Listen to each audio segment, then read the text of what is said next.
11:50 mirė Josifas Visarionovičius Stalinas.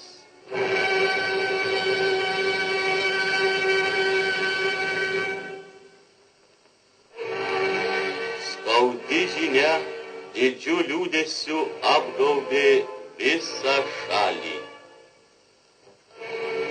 Mirė Tarybų socialistinių respublikų sąjungos ministrų tarybos pirmininkas ir Tarybų sąjungos komunistų partijos centro komiteto sekretorius draugas Stalinas.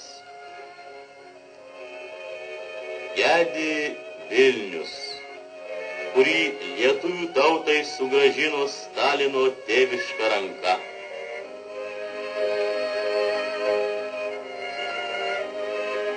Gedulė Šiauliai, kurie iš griuvėsių pakilo stalininių penkmečių metais.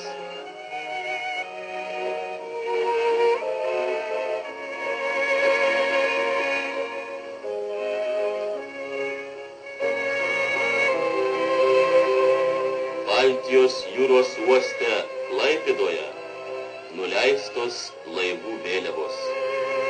Šį miestą iš amžinos vergovės išvadavo Stalino vedami pulkai. Visa lietuvių tauta liūdi didžiojo vado, mokytojo draugo. Gedulo mitingas Vilniaus elektros skaitiklių gamykloje.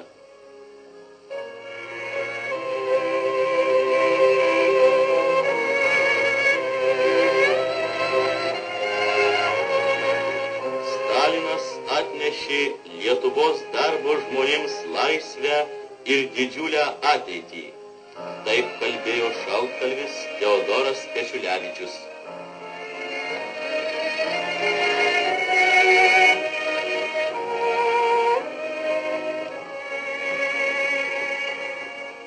Šią skausmo valandą visi pasižada dar glaudžiau sutelkti savo gretas apie komunistų partijos centro komitetą ir tarybinę vyriausybę.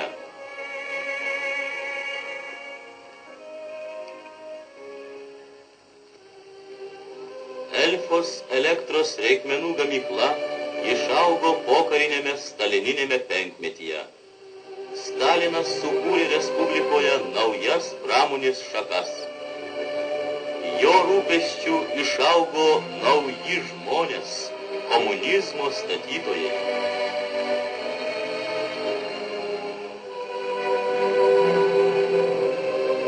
Nebėra Stalino, bet jis gyvens liaudės darbuose.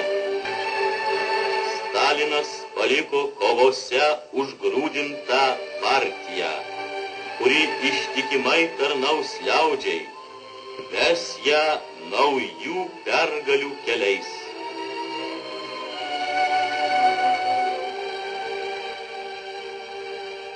Šiandien tarytum ne nuo sniego, o nuo didelio skausmo pabalo kolūkiniai Lietuvos laukai. Jurbarko rajono Vytėnų mašinų traktorių stotis.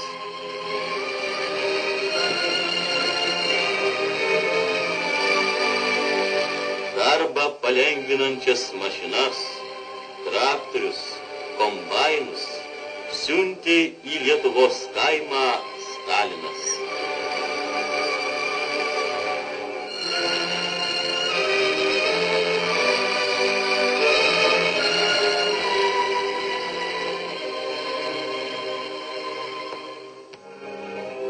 Šiurpi žinia apie mylimiausiojo kolūkiečių bičiulio mirtį apskriejo visus Lietuvos kolūkius, įžengė į kiekvieną šeimą. Gedulo mitingas Šiaulių rajono liaudės kovotojo kolūkyje. Mirė Stalinas, mūsų tėvas, kolūkinio gyvenimo kūrėjas. amžinai kolūkiečiai bus dėkingi draugui Stalinui už išvadavimą iš dvarininkų ir buožių jungo, už laimingą pasiturimą gyvenimą. Iš Vilniaus aeroporto į Maskvą išvyksta lietuvių tautos delegacija. Ji Lietuvos liaudės vardu nusilenks prie brangiojo Stalino karsto.